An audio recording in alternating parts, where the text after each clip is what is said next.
man and a great man, and his whole group is here to see me today, and we will do great things for the United States.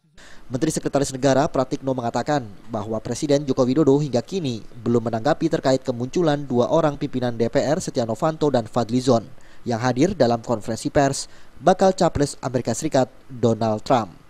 Sementara terkait kehadiran utusan Presiden Edi Pratomo bersama dua pimpinan DPR di New York, Amerika Serikat itu, Pratikno juga mengaku belum melakukan pengecekan terkait kunjungan Edi ke Amerika Serikat tersebut. Pak Presiden sudah datang kapan? Ya, belum, nggak ada tanggapan mengenai hal tersebut. Saya tidak membicarakannya tadi ya. Ya saya kira itu. Pemerintah nggak sih Pak di dalam rombongannya? Rombongan DPR kok itu. Saya belum cek kan, saya belum cek mengenai hal tersebut. Jadi Pak Edi Pratomo itu mewakili saya belum cek gimana detailnya ya. Pada Kamis 3 September 2015, Ketua DPR Setia Novanto dan Wakil Ketua DPR Fadlizon muncul dalam kampanye bakal capres Donald Trump di New York, Amerika Serikat. Selain dua orang pimpinan DPR, dalam acara itu juga terlihat Edi Pratomo yang disebut sebagai utusan pemerintah.